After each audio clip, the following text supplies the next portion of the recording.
That's going on. So if you don't want to be heard, That's not on the agenda. That was on the agenda the last time. then you have to be, Sorry. about this. Okay, so it's 3:00 and we have a full quorum here of the council, so we're ready to proceed with our meeting. Thank you all very much for being here. Before we continue, I just want to remind you of a couple of things. Please remember to turn your cell phones on silent. And also, we're giving it another shot at videoing this meeting today. We had some technical difficulties with the audio last time, but hopefully we'll have it this time, and we'll have it where we can post on the website for you. Also, I know that a lot of you here today are applying for the position of the Committee on the Land Use and Developmental Advisory Committee. If you have not signed up, on the podium over here, there's a list to sign up that you want to make public comments. That's the time that we will ask you to introduce yourselves to us. So go ahead and feel free to sign up if you haven't done so. Having said that, we have Father Reuben is here to start our meeting with a prayer. And so join me and Father Reuben, thank you.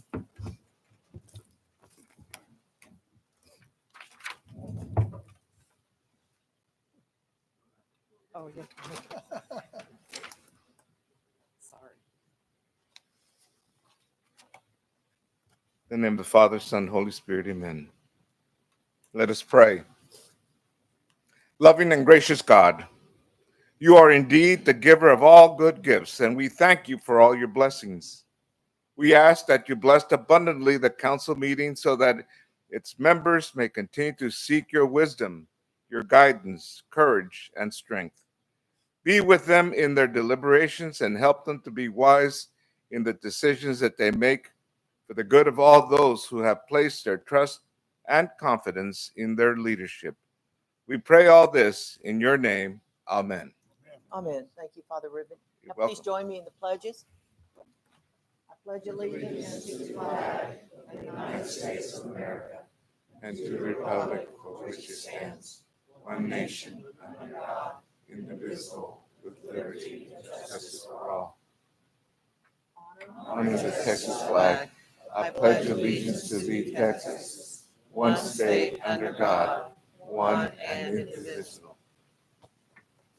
Here you go. Thank you so much. We have a full house here, and I'm sorry that we don't have more chairs. As you all know, in the coming year, probably, we hope to have that remedied when we get our new city hall built, and we'll have about twice the capacity in council chambers. So hopefully people won't be having to stand up. We're going to start our meeting, if I can get my computer to go here. First item on the agenda is a proclamation declaring the month of April 2024 as Records and Information Month. As you remember, last month we declared it was Sunshine Week, which I thought was kind of odd, except it was proclaiming transparency, how important transparency is in government, and now this is Record and Information Management Month. So whereas the management of records and information is critical to every individual, protecting rights and privacy to every business and organization, for ensuring compliance and profitability to every government agency, for serving the best interests of those within its jurisdictions.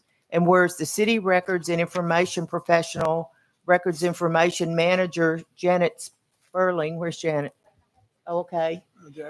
Janet is entrusted with the responsibility of coordinating the careful management, disposition, and provision of access to public records on behalf of the citizens of Horseshoe Bay. Now, therefore, the mayor and the city council of the city of Horseshoe Bay, Texas, proclaim the following: April 2024 shall hereafter be known as Records Information Management Month in Horseshoe Bay, Texas.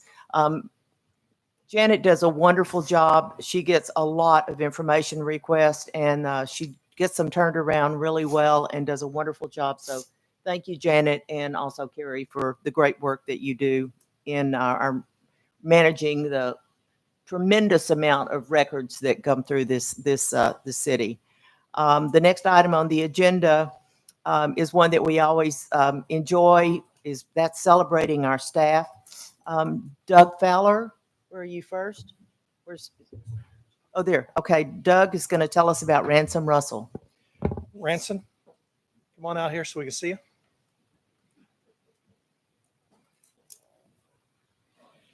Ransom Russell has been with the Horseshoe Bay Fire Department for 5 years. He is originally from North Texas area near Weatherford.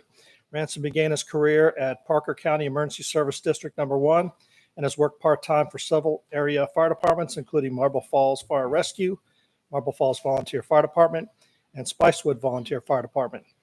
During his career, Ransom obtained certifications as an intermediate firefighter, emergency medical technician basic, driver operator, and instructor 1 through the Texas Commission on Fire Protection. Ransom is assigned to the A shift. He currently resides in San Antonio with his wife Reagan and his 2 children, Cohen and Emmy. Please congratulate firefighter Russell on achieving his 5-year anniversary with the city of Horseshoe Bay.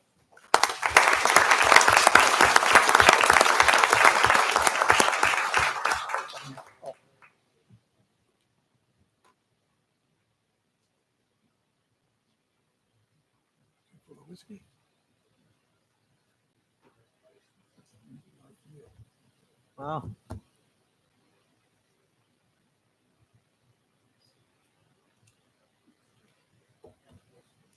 You can add that to your trophy wall. Thank you very much, Ransom. Okay, and Rick, you have, where's Rick Williams? There you are. Heidi. You have several to I tell do. us about. New members. Yes, ma'am. So first is Chad Mercer, Code Enforcement Supervisor. Chad, if you'll stand up real quick. He obviously Code Enforcement Supervisor, so he's over that section. He comes to us from City of Live Oak and previously City of Ballinger. He's got several years in code enforcement background, and he's also a licensed commissioned peace officer.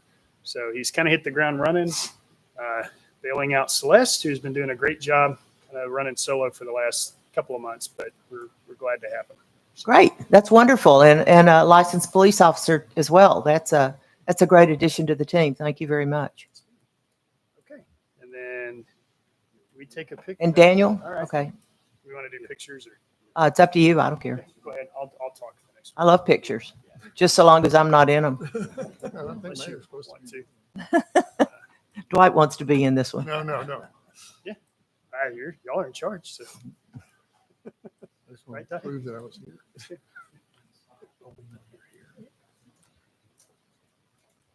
Okay, and you have a few more to tell us about, Rick? Yes, ma'am. Next is Daniel Rodriguez.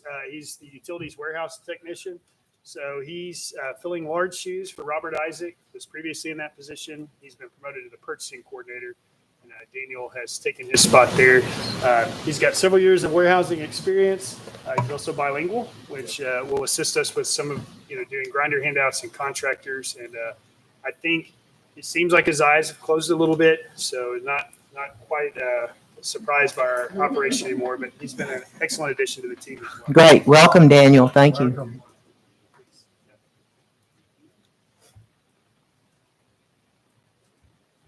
And while he's okay, and while Dan's doing that picture, why don't you start telling us about Joshua? Is he up here? Absolutely. He's the last one I think I have. Mhm. Joshua Supon. Right. Joshua Supon is our newest field operator trainee. He comes kind of with a varied background, like a lot of the guys with general construction, et cetera. Are you liking it so far? I love it. Okay, all right. That's Right. always a good deal. So, yeah, he is on the construction crew, Yes, sir. training on grinders currently with Michael Ponte or Q-Ball. So, we're another great person to have, another addition to the team. Thank you. Thank you so much. And Joshua, thank you. These guys do a great job. If you've ever had your grinder pump go out, they come, they know what to do, they get it taken care of, and they don't charge you. That was the thing that really surprised me is it's free. He had the wildest first day of any of us. He showed up and we had a break on our main force line going to the sewer plant, and we had to almost physically restrain him and keep him out of it. So, Oh, really? good operator. I was going to tell him he already ran away. They're going back Okay. to work. So Yeah. Thank you very much, Rick. And is it Jason or Rocky? He's going to tell us about the new guys in the PD. We have a new police officer, Dwayne Young. He's retired Army Navy. Worked at Atlanta Sheriff's Department as a deputy for several years before joining the resort, and we just hired him as a police officer. Great. Wonderful. Dwayne Young. Look forward to meeting him, not on the street. Okay, and Doug? Tyler and Grace, come on out.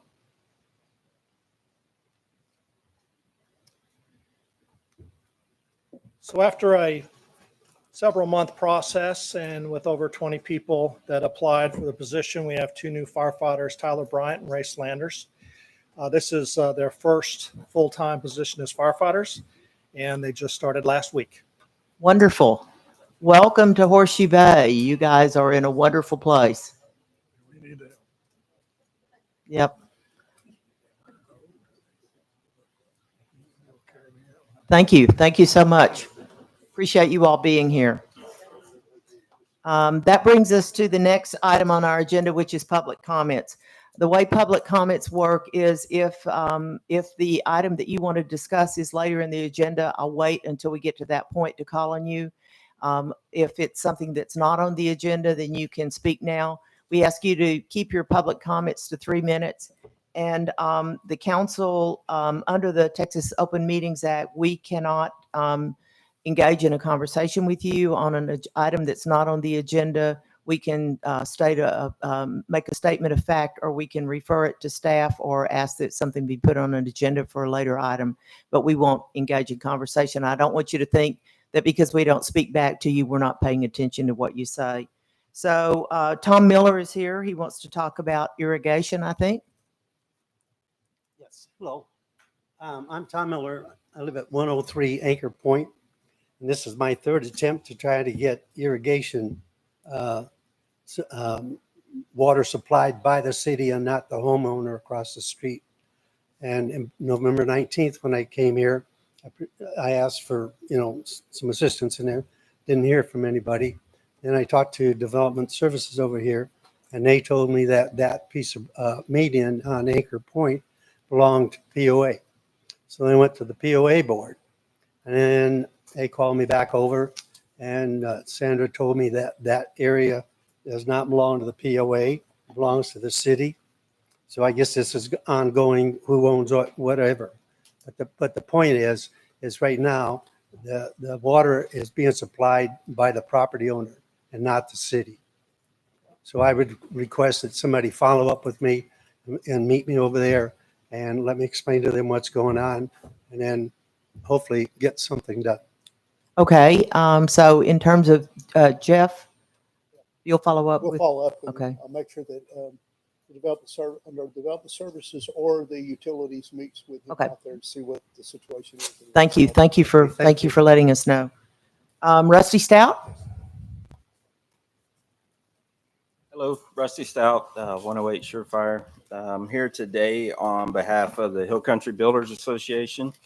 And we want to seek clarification either by meeting or getting on the agenda about your message from earlier this month about looking into legal ways to maybe do a moratorium on building, or that's kind of how we interpreted it. And so we want to seek clarification to see if the city is indeed moving towards seeking that, because the Texas Association of Builders is aware of the statement and have cited some of the local government codes where that is illegal to do. So Okay. I don't know what the process is to get a meeting or whatever to get some clarification on that statement. You and I can visit about that later. Okay, Yeah, perfect. I'll be happy to visit with you Okay, about that, thank Rusty. Thank you. Okay, that was the only public comments that didn't apply to something directly on the agenda. So we'll move on to the next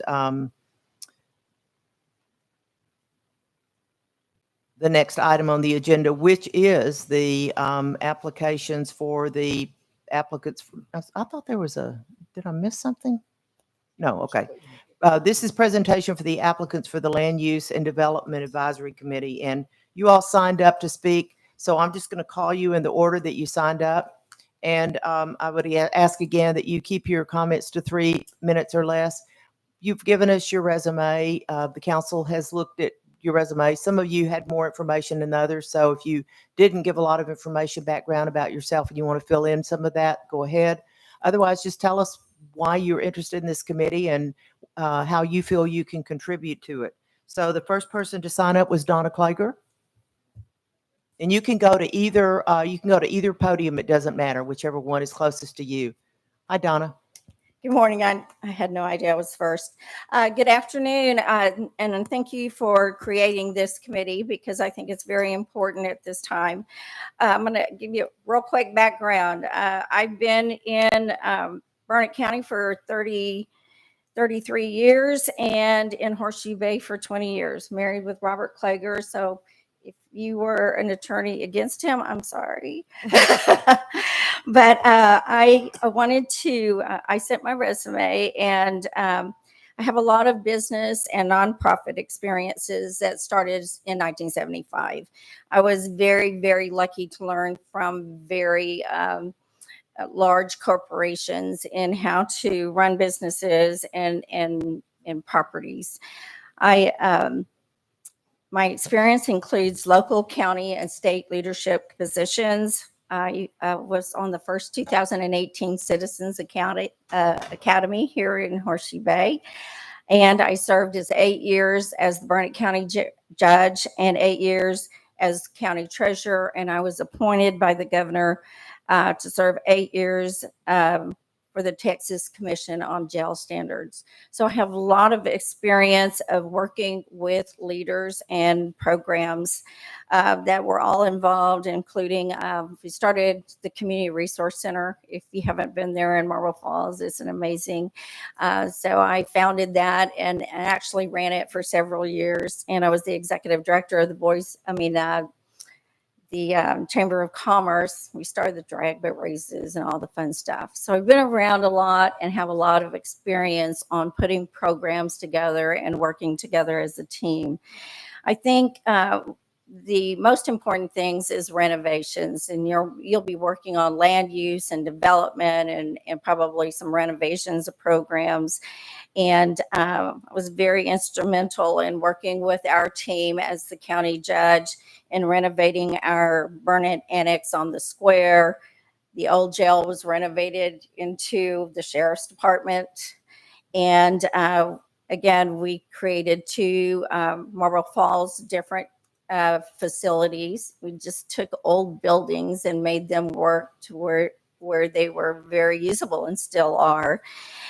And some of the new construction programs that I oversaw and worked with was the Marble Falls and Bertram Libraries, the Marble Falls Library Thrift Shop, the Boys and Girls Club, and we built the new Burnett County Jail. And Donna, she's got your yellow, so go ahead and finish up with your current. Okay. The most important thing was the construction of the bridge in Marble Falls, and we worked with TxDOT and Senator Frazier and the turn lane on 2147. So very involved. I know a lot of programs, and I appreciate the time. Thank you very much, Donna. Thank you. And I should have said before Donna spoke, I want to speak to tell you all, I am so thrilled with the response that we've had for this committee. This is a super important thing that we're trying to do for our community to map out a program, a plan that we as the city leaders can follow. And this is what the citizens have told us they want to see in the extraterritorial jurisdiction. And the fact that a lot of people have stepped forward and are volunteering to give their time and their expertise on this effort is just really gratifying to me. And I'm very grateful to all of you that have stepped forward and said you were willing to serve. So thank you to all of you. And the next person that signed up, where is that? Is Gil Blunt.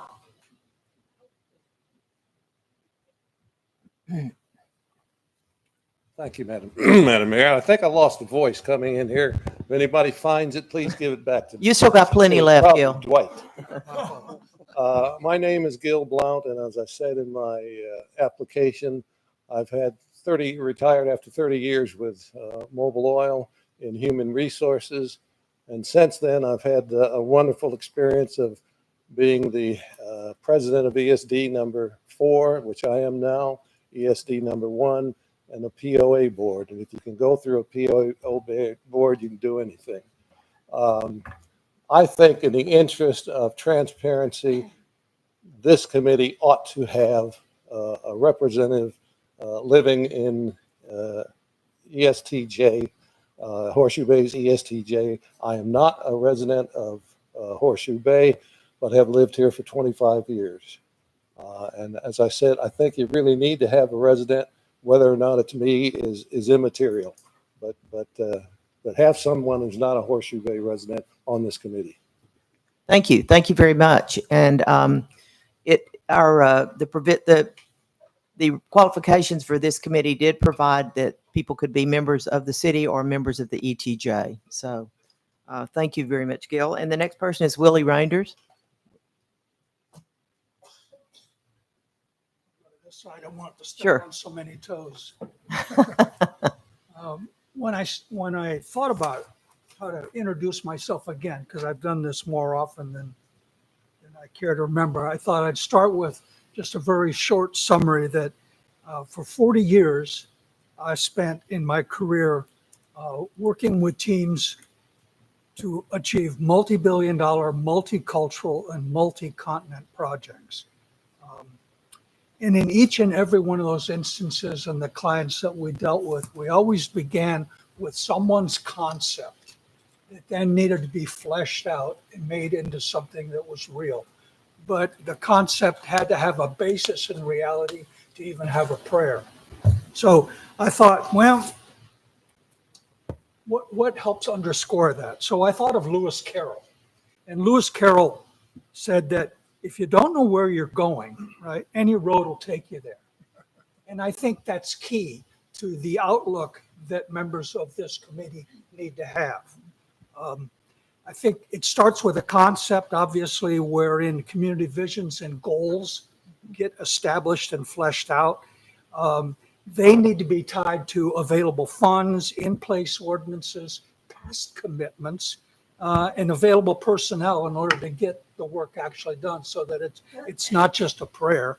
And that it needs to be a concept that establishes a vocabulary within the community.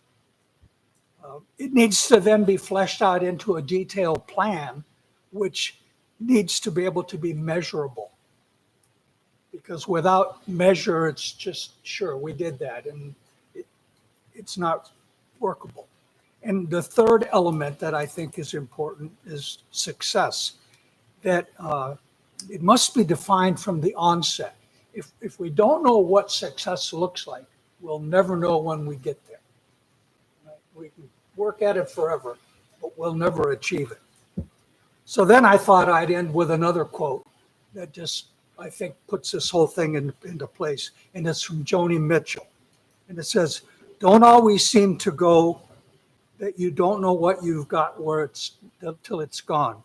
Right? They paved paradise and they put up a parking lot. And we never want to be in that position. Thank you, Willie. Very well spoken. If you don't know where you're going, any road will get there. I like that. That's very, very apropos for what we're talking about here. Beth Ritchie. My name's Beth Ritchie. My husband and I moved here 3 years ago. So I'm not as involved here as I'd like to be, which is one of the reasons that I applied for this committee. I retired from a long career in Houston as a trial lawyer. I started out with the Harris County DA's office as an assistant DA and worked for several firms, and finally retired and did a lot of volunteer work and raised my boys. And now we're here in Horseshoe Bay and we're loving it. And I would love to be on this committee. I don't really have an agenda, but I think it's important for transparency, as the gentleman mentioned. And for me personally, I think it would be intellectually stimulating, and I would learn a lot and meet people and be involved. And that's Thank you. Perfect. Thank you very much. Appreciate that. Kay Cullipret. I hope I said that right. You did. Good. You did. Hi, I'm Kate Collipret, and thank you for this opportunity. It's really good to be here and not being complaining about something, because I've done that before. I've lived here for 5 years. I live on 119 Golden Harvest, which is in the Applehead POA. And I have not taken the Citizens Academy, but I have applied. So one of these days when the wait list opens up, I will do that.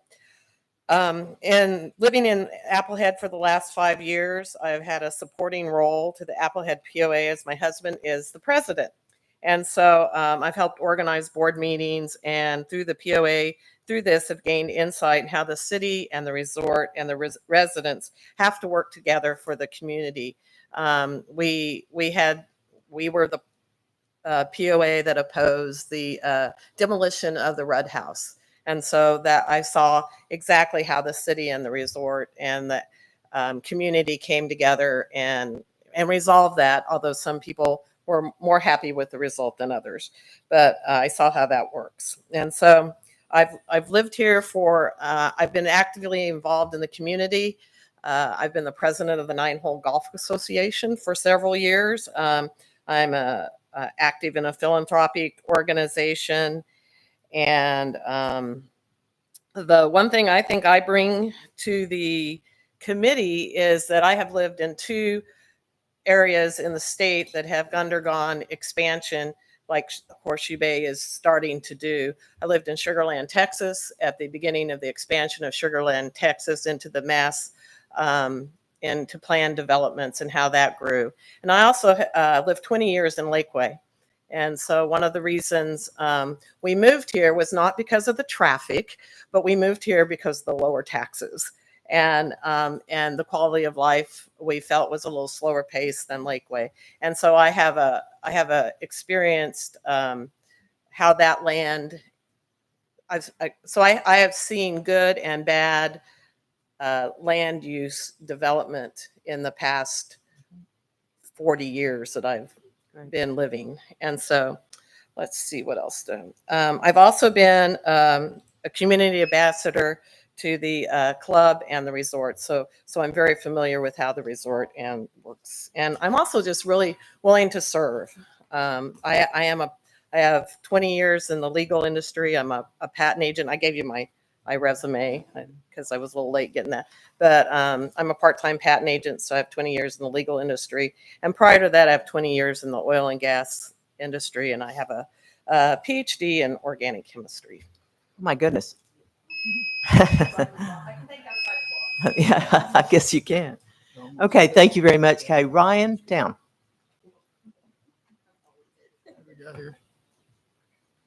Everybody hear me? Oh, okay. Hi, everybody. My name's Ryan Town. Most of you know my dad, Rick. But lucky for us, I'm only bound to 3 minutes, so I'll try to keep this sweet. So I went to the University of South Carolina, where I double majored in real estate and marketing. And since then, I've become director of operations for my family's company, Modern Homestead. I have my real estate license, which I hang with the Horseshoe Bay Resort Realty. And in 2 weeks from today, I'll be doing my 3rd year as the clubhouse runner at Augusta National for the Masters tournament. So I'm looking forward to that. I've been working full-time in Horseshoe Bay for 3 years. And during that time, I've overseen many homes being built, a lot of commercial projects, development projects, along with a bunch of real estate transactions.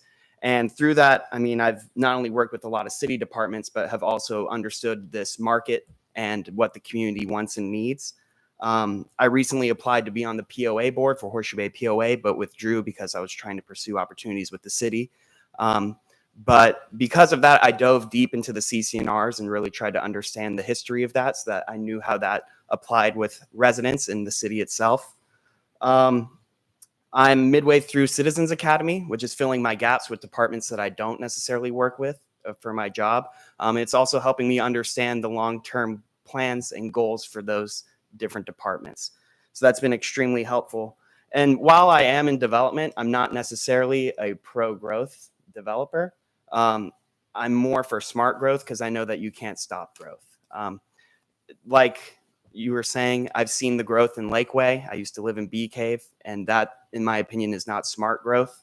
I've also seen communities closer to Wimberley, Wood Creek that prevent growth, and I've seen how that also impacts those communities. So I think that there's a middle ground that needs to be had, and that was kind of our family's intention with Silver Rock, with the development that most of you probably know us for.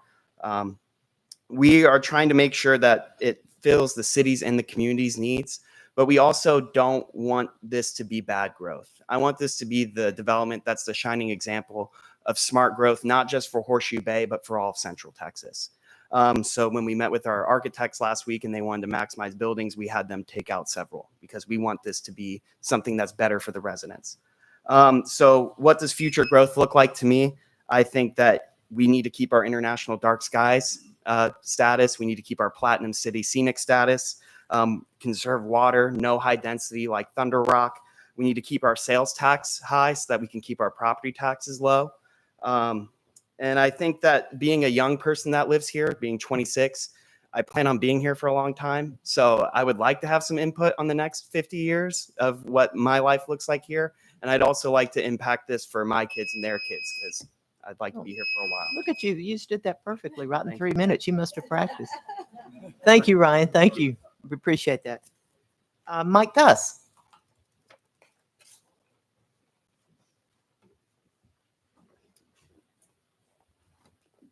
I am Mike Thus. Excuse me. And my wife Patty is here with me. We first came to Horseshoe Bay in 1975. And we live at 109 Ravine. So we first came to Horseshoe Bay in 1975, and we bought lots in 1985, and we moved here in 2005. And thanks for the opportunity to explain my interest in serving on the city's Land Use and Development Advisory Committee. Recently, I went to a water conference where I learned we are in a critical time in land use and development in Central Texas. And so I would just like to help out however I can in addressing some of the critical issues that are going to impact our quality of life and our cost of living. Not because of us, but because of outside forces that we have little control over. LCRA told us, and I'm sure you've heard it, that they do not have enough water to meet current contracted water demands in droughts. And they need 4 memorial stadiums full of water, new water, every day for the incoming people, just in Central Texas. So you see, LCRA is desperate for water. Thus, we get 1 day of watering, even when our conservation record is stellar. But there's more. Some downstream developers have commissioned a study that says our wildlife stock ponds, agricultural ponds, and ranching ponds are removing from the Highland Lakes about 2%, between 2 and 22% of surface water runoff that could be used downstream in their lives. Yes, this includes the resorts ponds, the ponds along Slick Rock Creek, and Fox Park. More worrisome, they also may be after our wastewater discharge that we currently recycle for use here. And finally, even though the city's ETJ can be 5 miles from the city limits, and we may have development agreements, now by petition, a landowner can leave the city's ETJ. They can set up a municipal utility district, a MUD. Some new MUDs have already failed under this. And some rural utilities have been asked by TCEQ and the Public Utilities Commission to take responsibility for these MUDs since it's a local health and safety issue. And members can't possibly afford the rate increases necessary to make them whole. My expertise, have experience in working with all of the state legislature, the Texas Water Commission. I served with the San Antonio Land Development Code Revision. I've served there. I was also the Director of Development and Floodplain Management and Emergency Management for Llano County. Yep. Thank you, Mike. I think all that is included in your resume, and we really appreciate it. That's all the applicants that are here to speak today. I want to say I am just not envious of the council who has to vote on this decision. We just can't go wrong, you guys. Oh, is there someone else? Oh, Ruben, I'm sorry, I didn't see. And you were signed on the second page. Yeah. Ruben Fetchner, I apologize. I guess last and late, but thanks for the opportunity. My name is Ruben Fetchner. I thought I'd start with the motivation. That question struck me as interesting because when I heard about the opportunity, it just seemed like it would be interesting. So I thought a little further about why would I think that would be interesting? Well, as I look back over my life experience, I've found that doing these kinds of assignments are one of my giftings, and able to use the gifting enables me to make a contribution. And I find that very satisfying, hopefully in this area, improving all of our quality of life. Additionally, I found that these kind of assignments grow me. They develop me. We learn and we develop ourselves. And so learning is a very healthy thing. Thirdly, I see other people develop and grow through these kind of assignments, which I also find very gratifying. And somebody mentioned a relationship. So fourthly, it's an opportunity to develop relationships in the community. And I believe through relationships, you actually strengthen the culture and the quality of life for everybody involved. And fifthly, not pandering to the audience, because Jeff knows after I took the Citizens Academy, I wrote him an email. And I said, this is what government should look like. And so when I encounter people with the kind of heart and mind that are in this city to be servants, to be very competent, yet looking for better ways to do things, if I have the opportunity to help people like that, I want to sign up. And so those are my motivations. In terms of my qualifications, it's in the resume.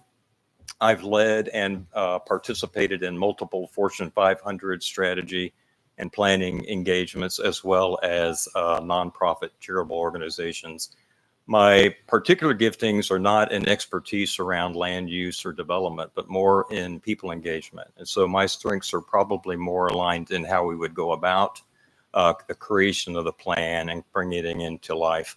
Very strong with stakeholder analysis and engagement and allowing people to air their perspective and then bring them into an alignment of shared understanding and shared vision, as well as identifying where people can align their passions and their gifts to contribute to the plan as well as the execution. So I enjoy working with people and I look forward to the opportunity. Thanks for giving me a chance to speak, and I'm going to excuse myself and go back to my yard work. It's a beautiful day. Thank you all. Thank you. Thank you so much. And as I was saying, thank you all for applying. The way this process is going to work is the council will vote on this in the public meeting, but that will not happen for a while. That is number H on our action items.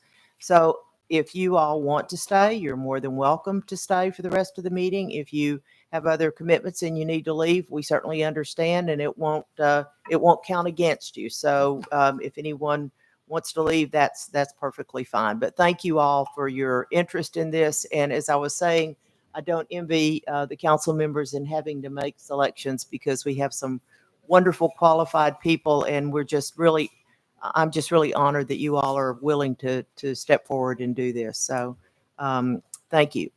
That moves us to the public hearing section in our agenda. The public hearing on ordinance 2024-08. We will go, the public hearing begins at 3:38. And Sandra Nash, okay, she needs the pointer. We got this new one I'm not used to. Okay, so 3:38, the public hearing begins. The applicant, this is a zoning change. The applicant is requesting to zone 1.032 acres from R6, which is apartment, cottage, and townhome, to PD, which is planned development. The tract is located right here. This is Horseshoe Bay Boulevard, and this little street right here is called Buffalo.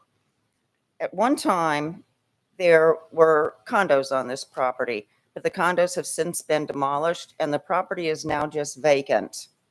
The resort came to us, and they showed us what we, the zoning of this, and we saw how that now that they've purchased the tract, and it's just this multifamily tract kind of sitting right there in the heart of their amenities. And they asked us what would we think if we put in a surface parking lot that would be paved right there in the heart of their amenities. And we told them that that would require a zoning change. We talked about the different zones, but it just really made sense to just bring this all into the PD.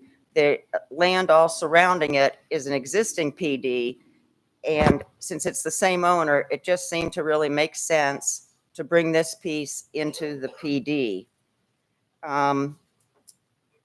With the condos demolished, it just seems to be a really excellent place to locate a parking lot that's really close in with all of the existing amenities. We have posted, the public notices have been posted, and we are not aware of any objections to this. So the parking lot needs an underlying zoning of C2, PDC2, which is consistent with the existing PD that is housing all of the existing amenities and probably some future amenities. So it would be a PD as the overlying zoning with the C2 as the underlying zoning so that they could offer a surface parking lot. Okay. Do you have any questions? So first Oh. I'm going to ask for questions. Well, Go ahead. And I'm I've got sorry. a site plan. So this shows Oh. the parking lot. It's kind of difficult to read. So the parking lot's going to be this long. And they're planning on pulling out 2 sport courts that are right here and relocating them. But just this little north end of the parking lot right here is where the condos were. So the parking lot that they're proposing is actually going to be a little bit larger. It's all the way down at the end of Buffalo, so we don't think it will really be very visible to Horseshoe Bay Boulevard as you're driving by. Okay, so first I want to ask the council if they have any questions, and then this is a public meeting, so I'll let members of the audience ask questions if they have them. So council members, do you have any questions for Sandra? So this is just a little island inside the rest of the parking lot. That's right, because when this PD was formed, there were individual condos. And the individual condos, I think I've got their plat in here. No, okay. It had individual condos that folks were living in. So it didn't make sense at that time to bring it into the PD with the resort amenities. Since then, as those condos became vacant, the resort has purchased them. Once they purchased them all, they demolished them. Now it's vacant. So now it is owned by the resort, and this zoning now, from a planning point of view, doesn't seem to make sense anymore. Where is Paseo? The workout, the fitness area. Oh, the Paseo, the fitness center. Oh, no, you're not in the right place. The fitness This center is is over- up here. So if you're going to park here for the fitness center, you're going to get a little bit of your fitness in getting to the fitness center. Am I on? You know, Am I that's right? behind the Okay. tennis courts, kind of.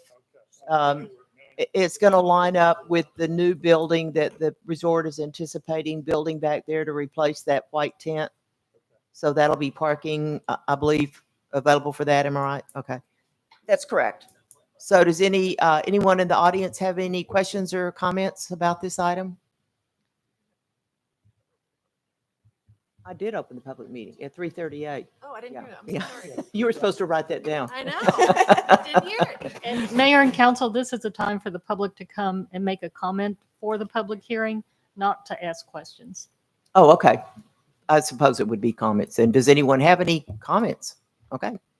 At this point then, I'm ready for a motion and a And suggested You motion. need to close the public hearing. Oh, we closed the public meeting. Okay. Then we're going to close the public meeting at 3:43. And now I'm ready for a motion, and the suggested motion is on page 6. Mayor, can I make that motion for you? Yes, you can.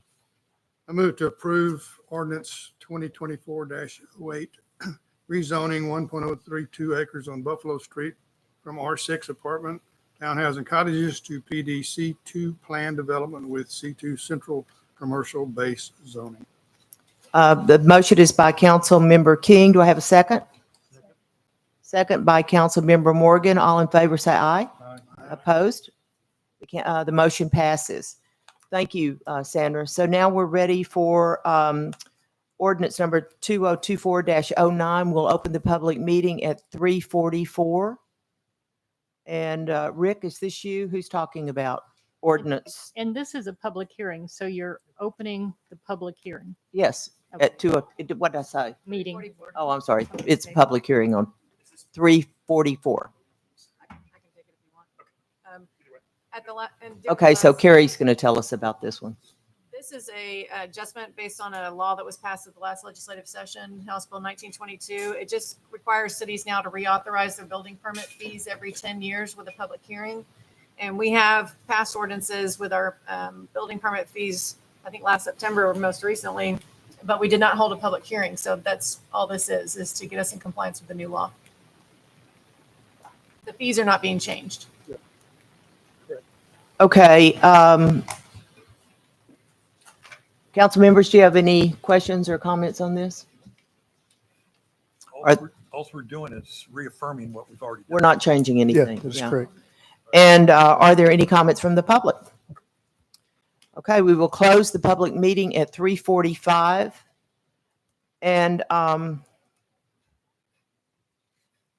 we do need to vote on this, don't we, Yeah. Carrie? So I need someone to make a motion that we approve ordinance 2024-09. You'll have to come up with your own wording. It should be in there. It is on page 13. Oh, okay. It's on page 13. I'm sorry, I missed it then. I move to approve ordinance 2024-09 as presented by our staff. Okay, the motion is by Councilmember Jones. Do I have a second? Second. Second by Councilmember King. All in favor? All right. All opposed? So ordinance 2024-09 is approved. Okay. Now we're ready to move on to business. And we are, Jeff, you want to talk about the eclipse? Yes, if y'all don't know, there's going to be an eclipse coming. Just in case y'all didn't remember that, I thought I'd come over and tell you that. Yeah, we've been preparing for this event for over a year. You're hearing a lot of information come out now. We've been working in the background, and I'd like to have three departments that really have been working hard on this: the fire, the police, and the utilities. And I'd like for them to just kind of tell you a little bit about some of the preparations that we have going on. And before that, there's been a lot of multi-agency development and work to coordinate activities. Within our city, we don't have any major events, but there are several cities like Burnett, around Lake Buchanan, that they have, Fredericksburg. They're going to be inundated by a lot of people because of major events. Some of those are going to be 50,000 people and above, just for the event. So you add that to every house on the lake, every house in our community that will be filled. Because we expect that to be there. I think the hotel has been full up for a year. All the SDRs have been, filled. So this will be like a 4th of July on steroids. And so we started planning on the with trying to prepare for this for the last year, and we have a lot of good things in place, including making sure that we have people here in places for them to stay if they have to stay overnight because of potential traffic issues. And we believe that's going to be our biggest issue is traffic. We don't believe that there's going to be people parked on the side of the roads because we probably will try to chase them off from that. But we will be patrolling for things like people camped out on lots and other things like that, which are illegal in our town. But safety is obviously our primary concern. Rick will talk a little bit about his irrigation issues and what we're kind of trying to plan for to make sure that if we have fires, that we have plenty of water for that. So I'll start with Rocky. You got anything you want to kind of add to that?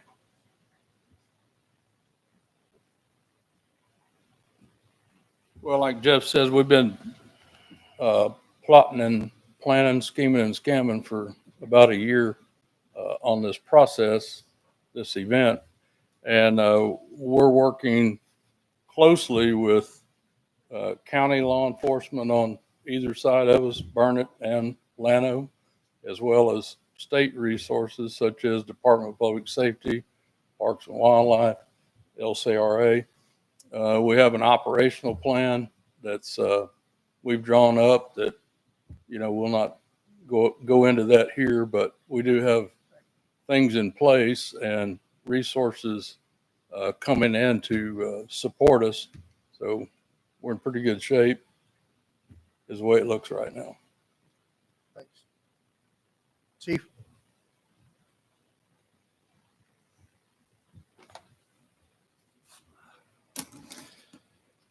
to give you a little bit of perspective, background, in 2017, for the total solar eclipse, there were an estimated 20 million Americans that witnessed the event. This year, the expectation is to far surpass that 20 million mark. And it's been estimated that in Texas, there's going to be in the neighborhood of 2 to 5 million people moving into the swath of totality to view the event. As Jeff said, Monday, April 8th is the event. It's going to start at approximately 1:34 p.m., last for about 4 minutes and 34 seconds. That is about twice as long as totality in 2017. The swath starts in Mexico and ends in Canada. And for the U.S., the swath begins in Del Rio and ends in eastern Maine.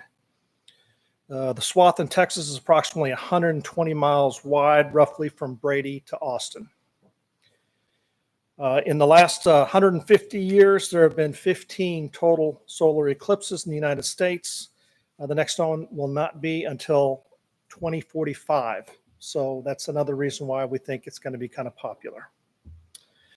So there's, as far as the planning goes, just talking about some of the events locally, Horseshoe Bay Resort is expecting about 1,500, mostly in the area of observation and education. Burnett County, there's these Texas Eclipse Festival at Reveille Peak Ranch, where they have capacity for 50,000, according to them, for a 4-day event. So far, 36,000 tickets have been sold. Llano County, there's a star party on Sunrise Beach, about 500 plus people at McNair Park. In Enchanted Rock, they expect 2,000, and they have about 12 staff members to handle that 2,000. So I'm not envious of them. Horseshoe Bay Fire Department is going to be staffing heavy. We'll start on Saturday with 1 extra unit, and then on Monday we're going to have 2 extra units. Those units are going to be brush trucks. We also will be supplying some water and snacks for our crews because we know that there might be some issues getting those in advance. As far as the city goes, city offices will be closed. City Hall and PD parking lots will be closed and reserved for personnel that are assigned to eclipse duties. Martin Park and the pickleball courts closed Saturday through Monday. The airport will be closed for April 7th and 8th, and only those with leases with the airport or public safety entities may use the airport. The airport is taking reservations for only 25 aircraft for tie down. Marble Falls, in Burnett County, Marble Falls Fire Department will have 4 pods distributed throughout the city with 1 engine and 1 brush truck at each pod. Marble Falls Volunteer Fire Department will have normal staffing. Marble Falls EMS normally has 5 units in service in our region. There's 2 in Marble Falls, 1 in Horseshoe Bay, 1 in Granite Shoals, 1 in Spicewood.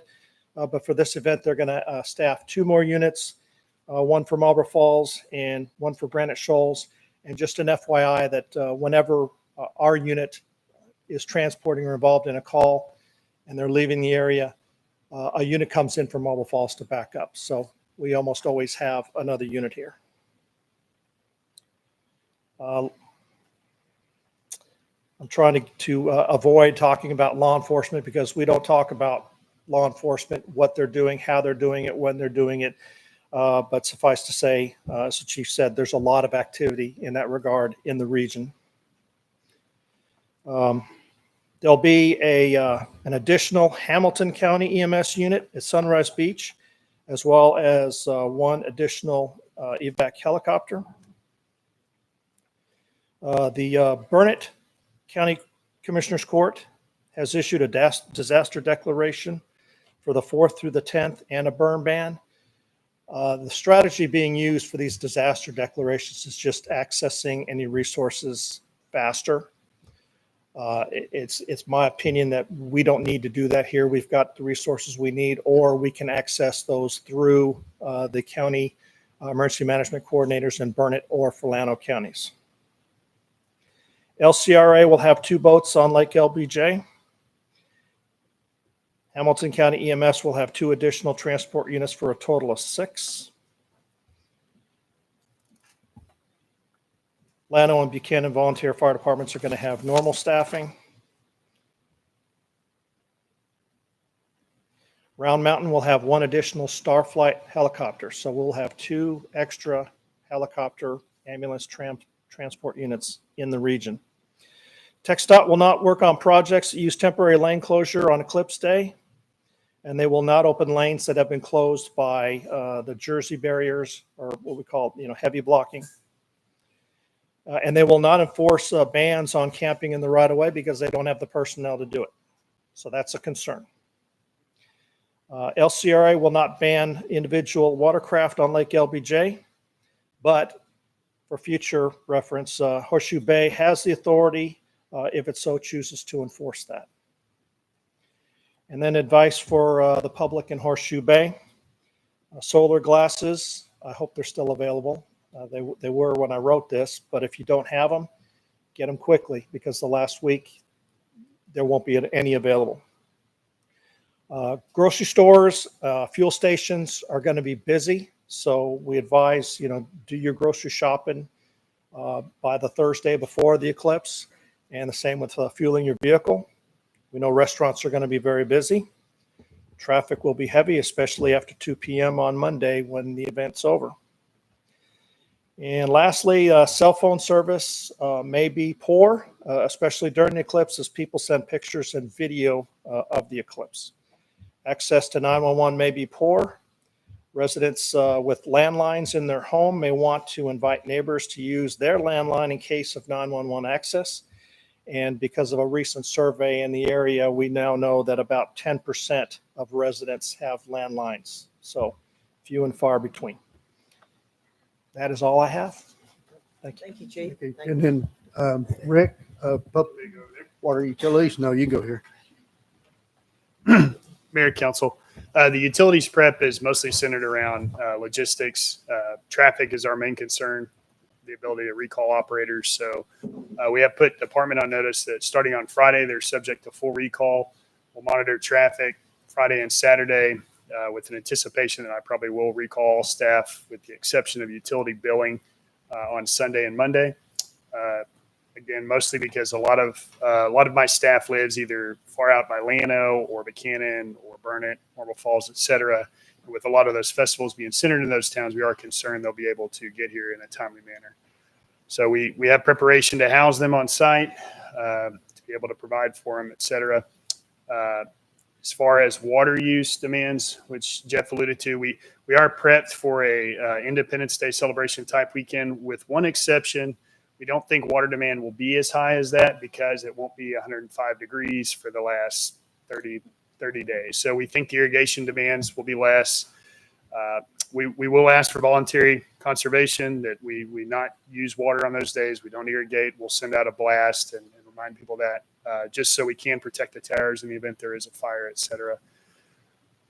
Operational, but we'll keep our towers at full summer level. Usually in the fall, we drop it a little bit for water quality, but on red flag burn days, Chief and I have talked about raising that. This will be one of those qualifying where we go ahead and top off all the tanks.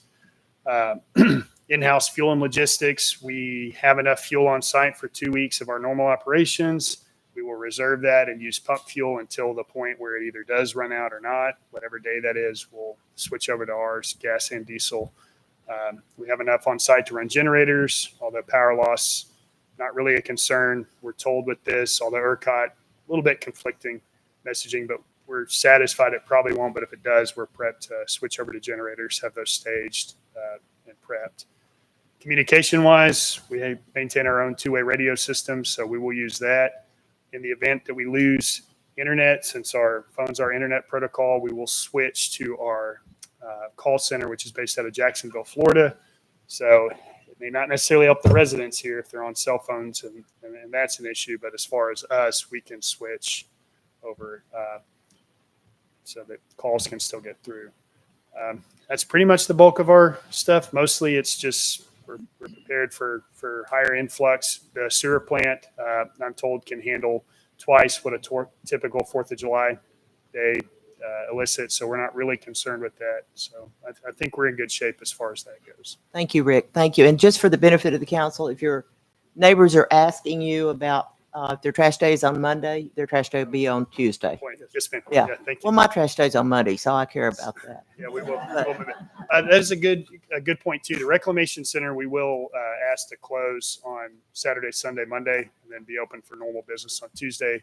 For one thing, PEC has requested maybe they stage crews out there. They haven't gotten back with us, and then also it'll just to cut the traffic down on Right. those days. So people may see travel trailers around town, and that they need to realize that those are probably the first responders, because we're going to put there'll be some personal travel trailers that some of our staff will be putting back here in this area, right? And so, they shouldn't call and say somebody's got a travel trailer. I just want you to be aware of those possibilities. But this is an exciting time. Horseshoe Bay, except for Ricktown, is a chronologically fairly mature community. So this will be our opportunity probably to see this event 21 years from now. A lot of people may not be in a position where they're going to run outside and look at the eclipse. So it's an exciting thing. It's exciting that we're part of this. I just spoke to the Republican women earlier today, and I asked for a show of hands, how many of them, and I could probably ask you, how many are having guests come to town? And half the town, the group did. I think that's who's going to be here. It's going to be our friends and family. I don't think, other than the 1,500 people who are going to be at the resort and the VRBOs, we're not going to have lots of people, and they just want to come and enjoy this amazing time. And I think our city departments are really well prepared. Everything's going to be fine unless there's an emergency or a crisis. They've thought of everything. I can't imagine that there's something they haven't thought of, because they're not even telling us all the things that they've thought of. So we're going to be well taken care of. People just need to be patient. There are going to be some times we're inconvenienced, but understand what this is, and everybody just wants to enjoy it together. So let's welcome our visitors and just all cooperate, and we'll try to make sure that this thing goes well. And we don't have to call these guys out to help us with anything, but I just can't tell you how much we all appreciate all that you all have been doing for the last year to make plans for this. It's very reassuring. I will remind the council that on April the 3rd at 10 o'clock in the morning, I think we have a roundtable emergency management training. And if you all or everybody that is supposed to be here knows they will be here, council's invited. And if you want to come for the emergency management training roundtable, it would be a good idea, so you'll know what's going on. Is there anything else, Jeff, on that? No, ma'am. I think that's it. Okay.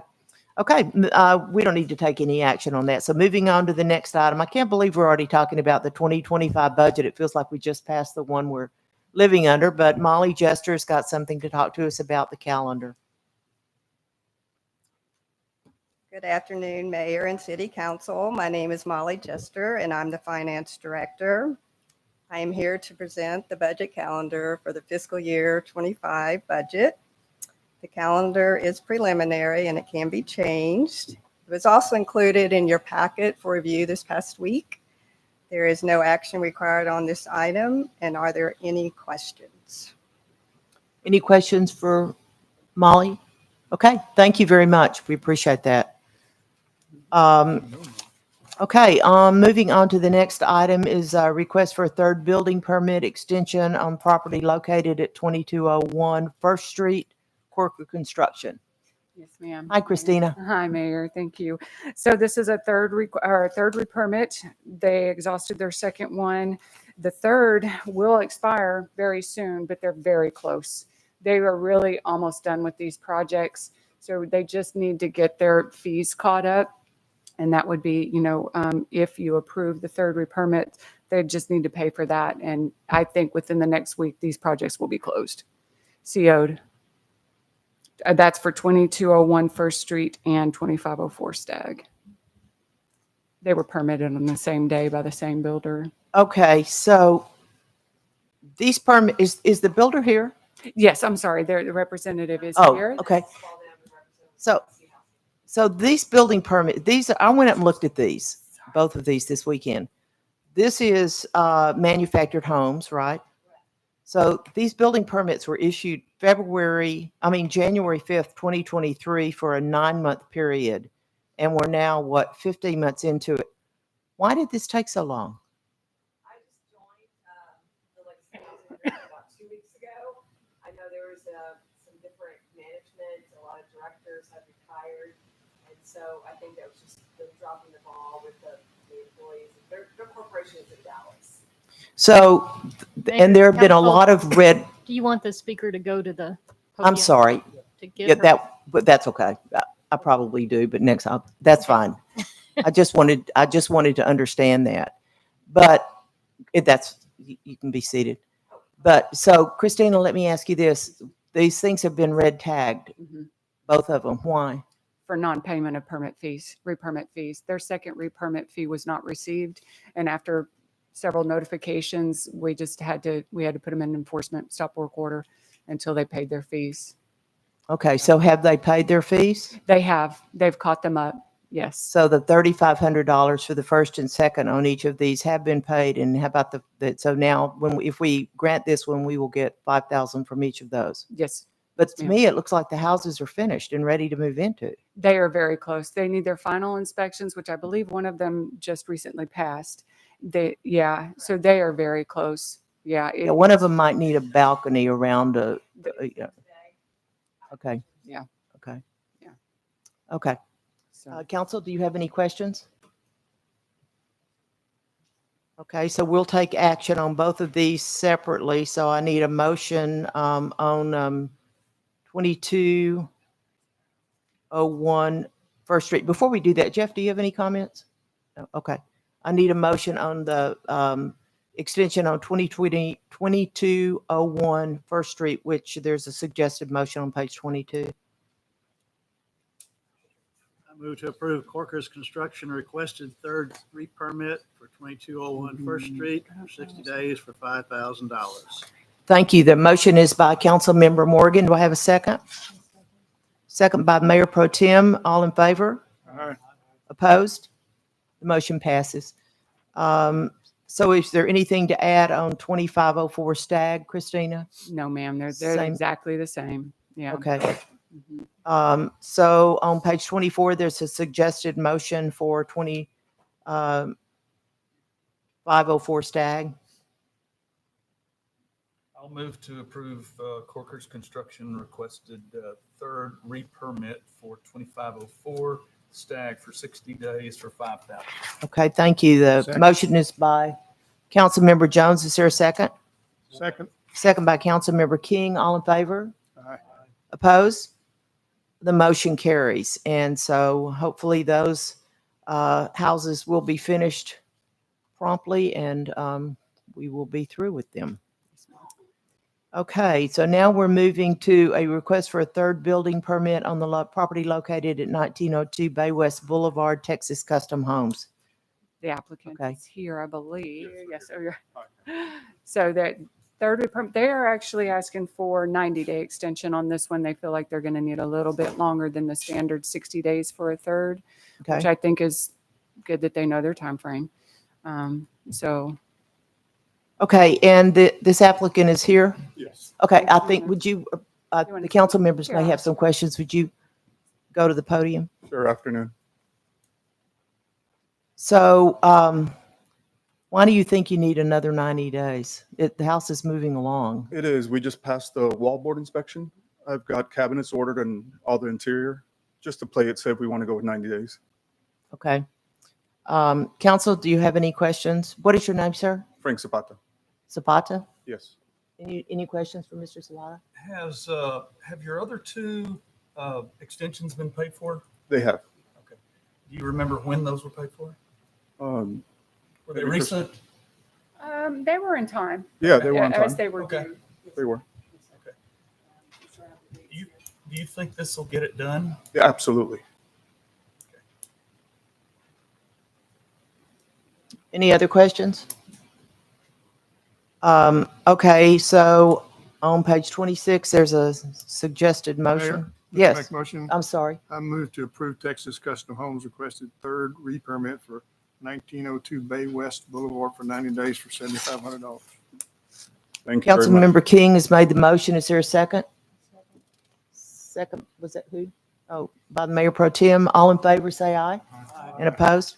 Okay, good luck to you. Thank you very much. I mean, I'm looking at this and I'm thinking, okay, the first two permits were probably $3,500, then $5,000, then $6,200, and now $7,500.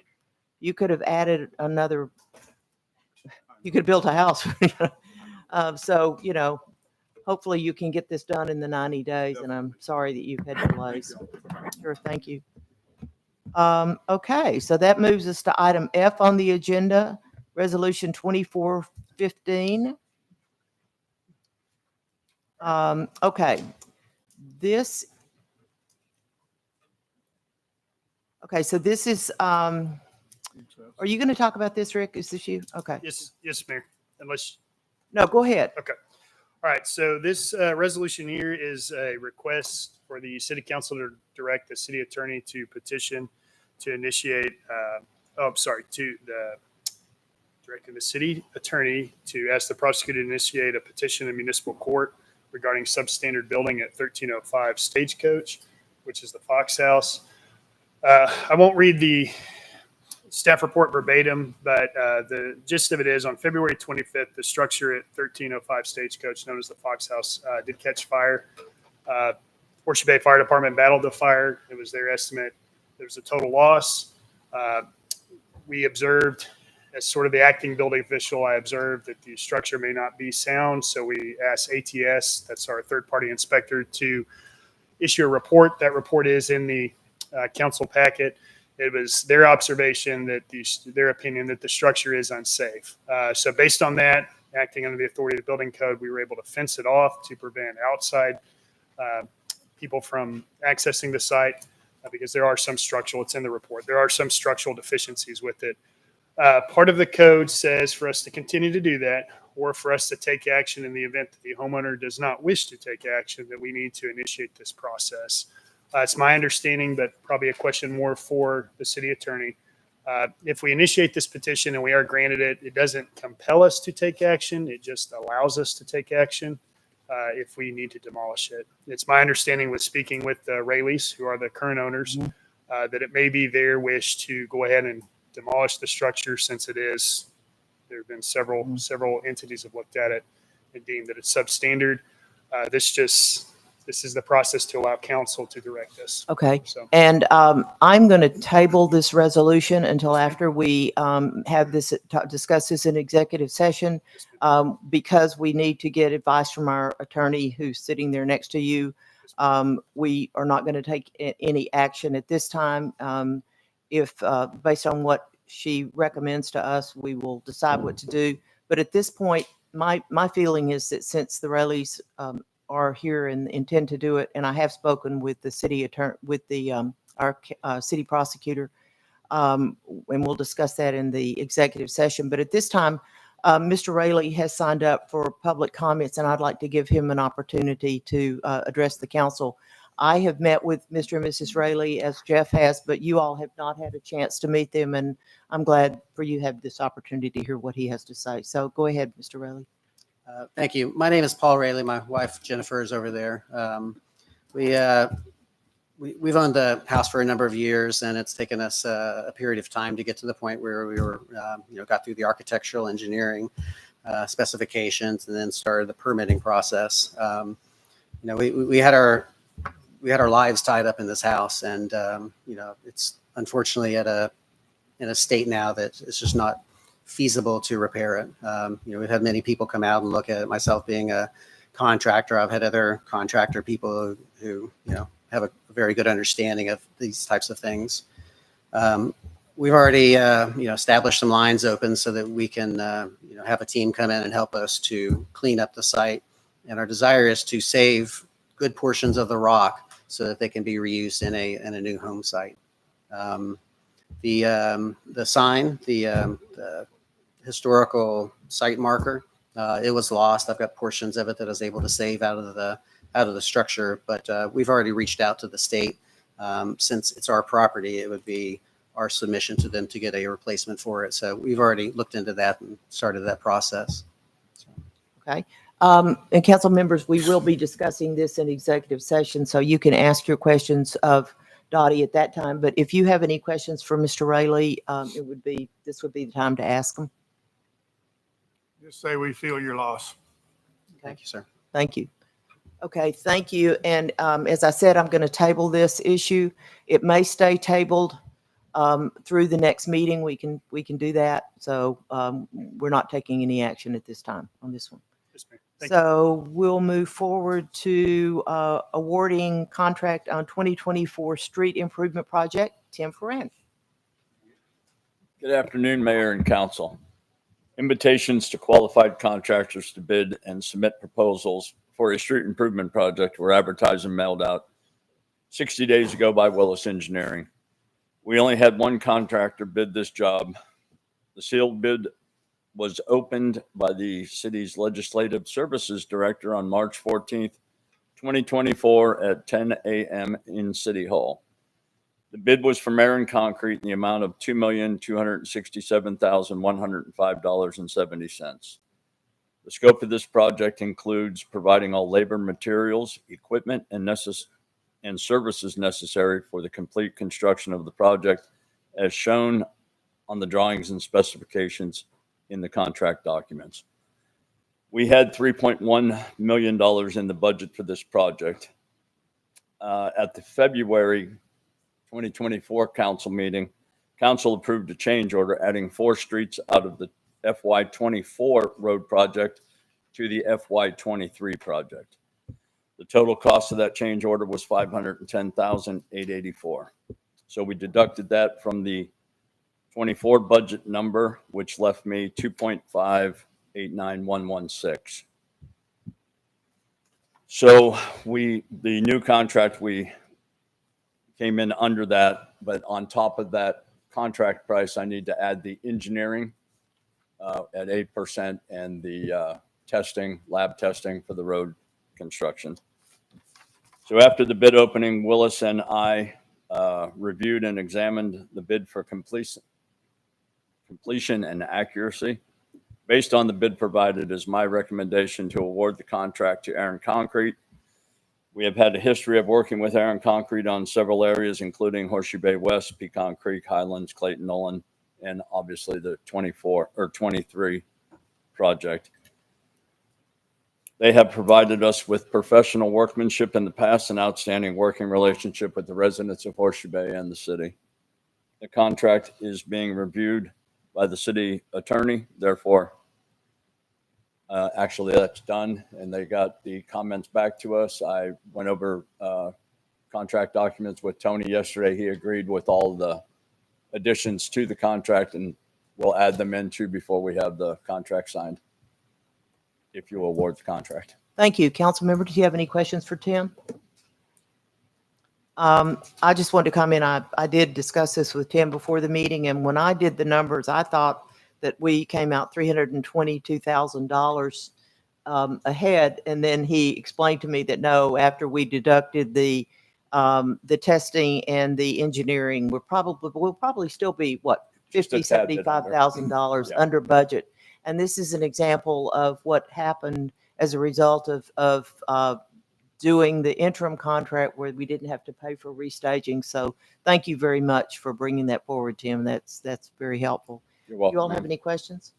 Okay, I've entertained a motion, and there's a suggested motion on page 37. I move to approve a contract with Aaron Concrete for the 2024 street improvements project in the amount not to exceed $2,267,105.70. And authorize the city manager and city attorney to finalize the agreement prior to execution. Have a motion by Councilmember Morgan. Is there a second? Second by Councilmember Hosia. All in favor, say aye. Aye. Opposed? The motion passes. Thank you, y'all. Tim. Okay, so now we're to the point in the agenda where we're going to move to appoint members to the Land Use and Developmental Advisory Committee. You all have a ballot that Carrie has given you.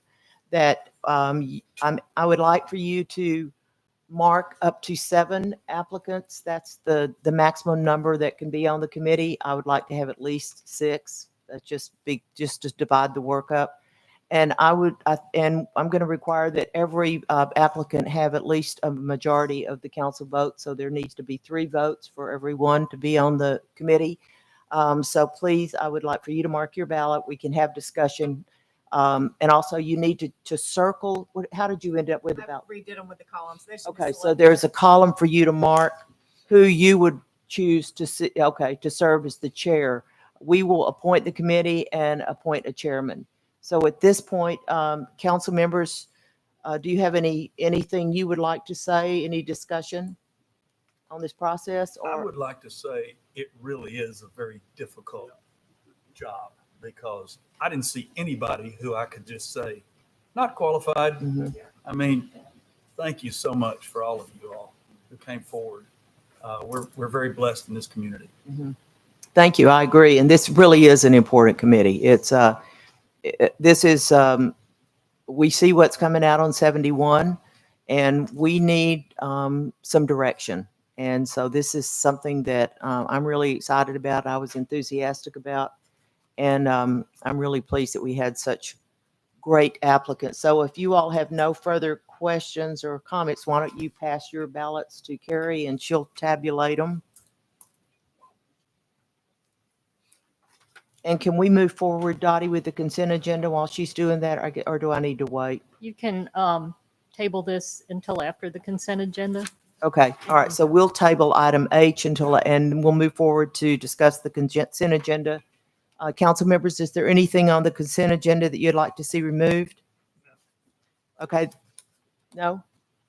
Okay, then I'll entertain a motion to pass the consent agenda. Don't all speak at once. I move we pass the consent agenda. Approve consent agenda as written. Okay, Councilmember Hosia makes the motion. Is there a second? Second by Councilmember Morgan. All in favor? Any opposed? Okay, and we'll move forward. Jeff, are there any monthly reports we need to discuss? I guess I'd just like to touch base on the fact that we had our 100% design meeting for City Center last week, and that is going well. We made some budget adjustments in that, did selections of materials, and we're really getting down to that being the final design. We're waiting for some updated numbers on the budget on that, and then we should be going to construction designs. That'll be done around in August, and then we will, excuse me, we will go through the bidding process on the materials and the work to be done. Excuse me. And then we will do construction estimates that that'll be in September to October when we start construction with a 13-month construction period. And you think you'll break ground in September, October? Yes, we will start utilities probably sooner than that. So that'll be sometime this summer when we start utilities, bringing utilities to the site. Good. Okay. Yes, ma'am. Anything else in the way of staff report? No, I don't believe I have anything on other departments. You all have any questions? Can I ask a question?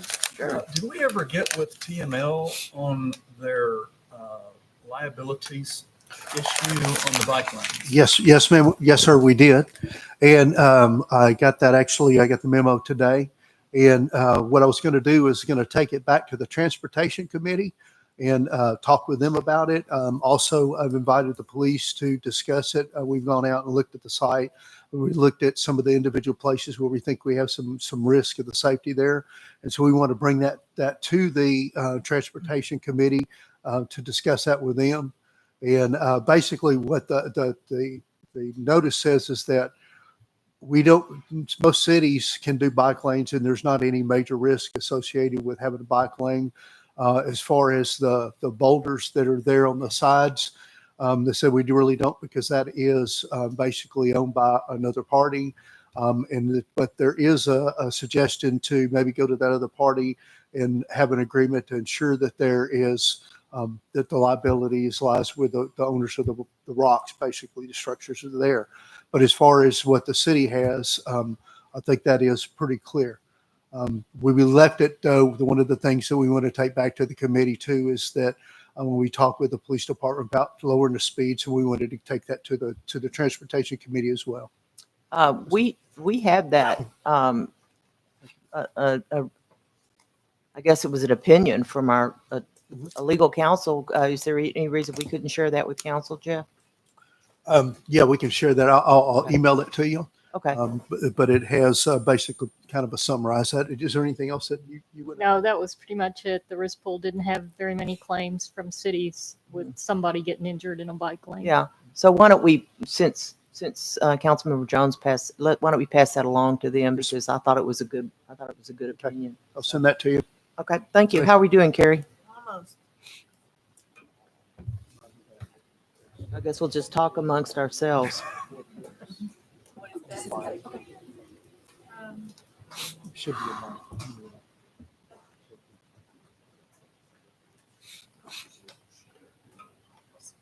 It's a ballot question. No hanging chads here. Here. You have something else you want to say? Okay. What? Do we have a new financial director? Yeah, we introduced it.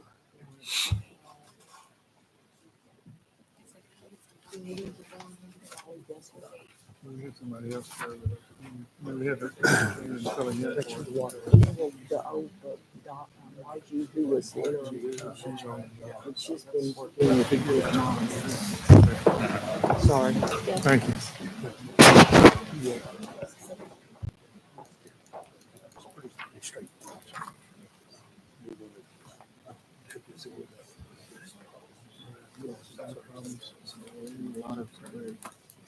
Losing them, and there it is.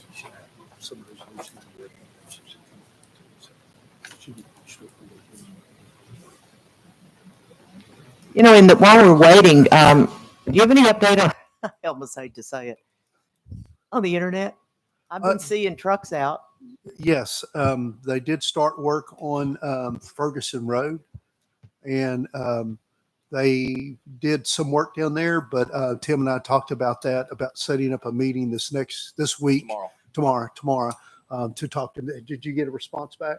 Yes. Okay, yeah. So we're going to talk with them because we expected them to be a little bit further down the road. So we're going to try to meet with them, and then at the next council meeting, I'll give you a little bit better implement on the time because I need to push on that as well. Okay. But we do have the fences up. The other two out of the three towers have, I believe, full service on them. So we're working on getting that done too.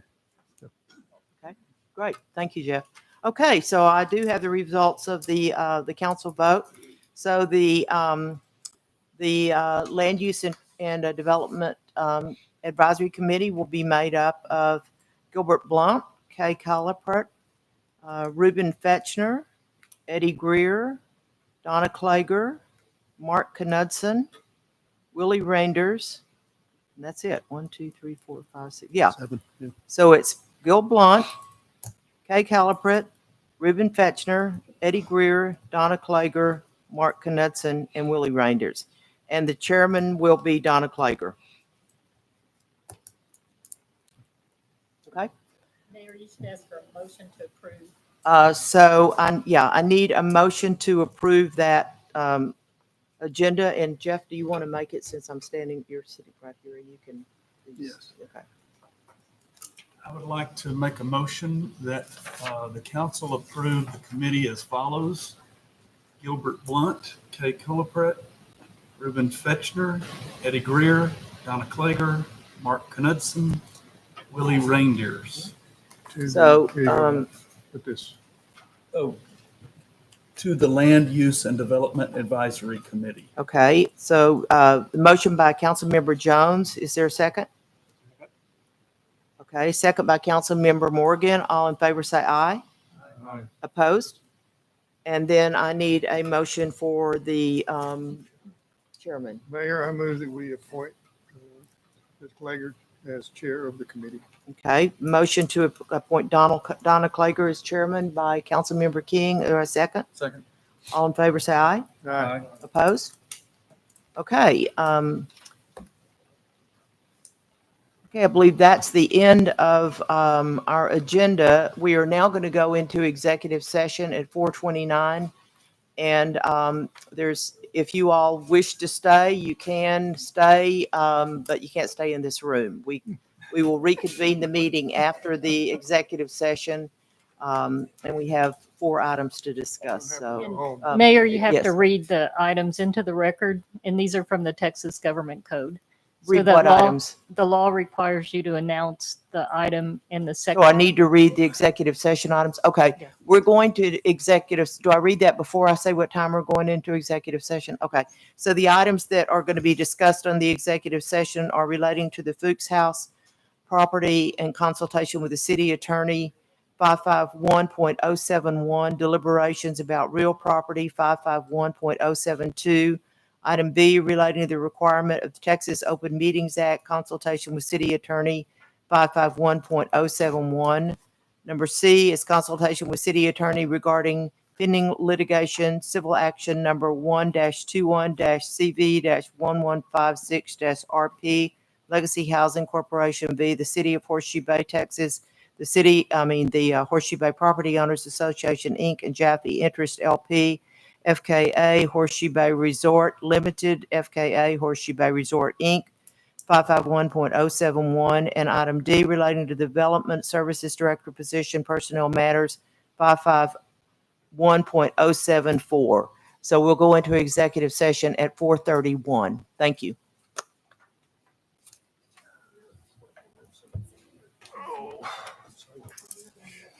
And don't take her out of context.